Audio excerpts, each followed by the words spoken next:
Now, the inaugural Group of 20 Anti-Corruption Working Group meeting is currently underway in Cape Town and is set to conclude on Wednesday. Now, this gathering represents what is a crucial effort to confront what is a global challenge, and it actually undermines things like development, economic stability, and even public trust.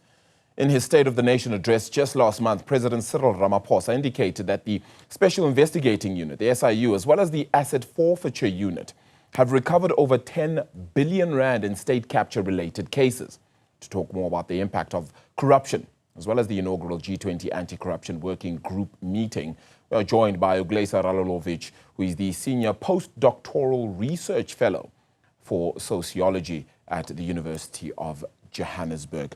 Ugljesa, thank you so much for the time. Really appreciate it. Let's just talk about the significance and why this track meeting matters as much, if not more, than the previous two we've just had. Mila, thank you for having me. Well, we know that the G20, it's the first time that it's being hosted on the African continent. So I think that's already a major standout. But because South Africa has set such a positive precedent, as you've said, in combating state capture, now post Zuma's presidency, and I have to credit the roles of not only Justice Raymond Zondo, but also the whistleblowers in bringing that to the fore, which is where my research resides in, is on how whistleblowers can mitigate corruption.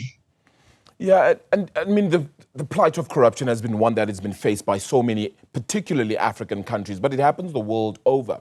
How exactly do we set the tone in these track meetings to ensure that there is a sufficient fight, that there is awareness of it, and that it matters then as a global conversation? I think what's crucial is that South Africa itself needs to have healthy and strong institutions. So like you said in your example was that the SIU has set an important precedent there, but it's that we have strong and healthy institutions, and particularly those Chapter 9 institutions. The Public Protector has a very important role to play there as well as the Auditor General. All of the Chapter 9 institutions, as a matter of fact, but I mean, it's crucial that the government itself and the government's institutions are healthy and they're able to combat corruption without political interference. Can South Africa actually lead this conversation, though, Ugljesa? And I say that because we face our own problems when it comes to corruption. We haven't been able to curb it. We may understand why it happens and where it's happened from. We have the clear examples of state capture. But we haven't dealt with the full repercussions of it all. So can we lead this type of conversation? I feel that we can lead this type of conversation, particularly because I understand what you're saying is that we haven't had the best track record, but we have managed to currently put an end to state capture. And I think that's one very positive thing. If you look at it, compare it to other states that have grappled with the history of state capture, such as the DRC, as well as Moldova, they haven't been as successful in combating state capture as what South Africa has. And again, that's got a lot to do with not just the state and its institutions, but we've had a very strong civil society that's had a role to play. Academia has also attempted to activate itself. And then, of course, again, I must emphasize the role of whistleblowers in doing that. Is that, and I was about to ask about whistleblowers, does there need to be greater protection, greater awareness of what the rights for whistleblowers are, not just in the country, but the world over? Absolutely. So I think that's one very burning issue here, is that we've got very weak protection legislation for whistleblowers in South Africa. We've got something called the Protected Disclosures Act, which was passed in 2000. It was amended by way of the Protected Disclosures Amendment Act in 2017. But interestingly, it has a number of glaring failures. Transparency International put out a set of guidelines, that is 20 best practice guidelines for adequate whistleblower protection laws. South Africa's legislation complies with only 5 of those 20 guidelines. Now, what's further interesting is that we have put out a call for the reform of law, that is in 2022, and there should be some sort of movement forward, but we're not seeing it at present. And I think that also relates to your earlier question, is that why is it that we're leading such dialogues? I think that there is good intentions, and that there are intentions to want to reform and to move forward, particularly with things such as the reform of whistleblower protection law. But all good things take time, particularly law. So something has to be done in the interim. Yeah, doing something in the interim, though, it just feels as though we just keep on having conversations and nothing actually gets done. Do we need a firmer stance when it comes to police getting involved here? Some sort of law enforcement? Absolutely. I do believe, I do feel that you're right, Arabella, that there needs to be a firmer stance, law enforcement in whatever form, whether it's the Hawks, SIU, and I think that's also one crucial point that should be on that mandate in combating corruption in South Africa.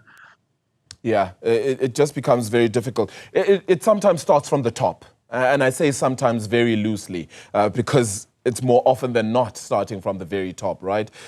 How do we hold our governments, our practitioners, everybody who ultimately is supposed to be held accountable? How do we hold them more accountable then as well? Because they may set the rule of law, but sometimes it is them that perhaps haven't necessarily adhered to it. Yeah, that's a very good point, is that it's very difficult to hold power holders to account. And, that could very well come down to the political economy or South Africa's political economy, in that it's structured such. But, and I absolutely understand what you're saying, is that it's difficult to reform legislation and to sort of reinforce mechanisms when those that are perpetrating the wrongdoing, or as you said very loosely, are at the very top of that hierarchical structure. But how do you hold those to account that don't want to have that law reinforced? Because it would mean that they would be held to account. And I think that's very difficult. And that probably ties into what you asked previously. And I think that's why these are such important questions to be asked anyway, is that maybe policing is the correct answer. Yeah. How would you, at the end of these track meetings, particularly this one, what would success look like for you? For me, success would look like some sort of serious headway in whistleblower protection. I think that a lot can be done with having people come forward of their own accord and expose corruption or state capture in worst case scenario, fraud, whatever it is, embezzlement, if they have or they are certain that they will be protected. Currently, South African legislation offers some sort of face value coverage, but it's not a guarantee. For example, in terms of monetary losses, let's say, they would have to seek a remedy in a competent court. And this would mean that they would have to go to a labor court, for example, to compensate their own losses as a byproduct of damages.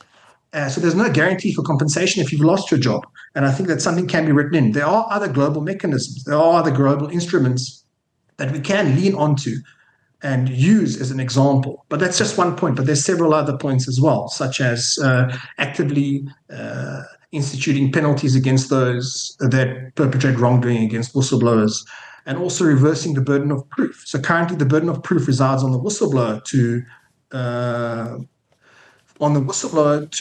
prove that they have been retaliated against, not the organization or the wrongdoer, which is a big problem. And it's the only way we're going to ultimately get this right, if we're able to protect those very same whistleblowers. Should we be paying those whistleblowers to help? I mean, that's probably not what you want to do at a time like this, right? You don't want that to just seem like a way to make money. Another good question, yeah. That's a very complex question.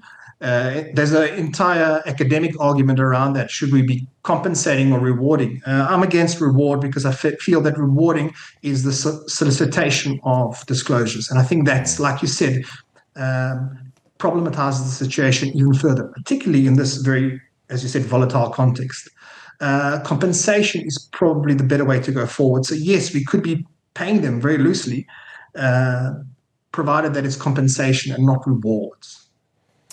Yeah, so we'll certainly see how this fares. I think it's going to be a very interesting conversation. And that very last one around compensation or rewarding or letting them know of some sort of thanks is going to be very interesting as well in all of this. Ugljesa, thank you so much for the time. Appreciate it here on Newzroom Afrika. Ugljesa Radulovic is a senior postdoctoral research fellow in the Department of Sociology at the University of Johannesburg. The G20 track meetings then still continuing in Cape Town, of course, this time around. Speaking around corruption, anti-corruption working group. That's what's happening right now.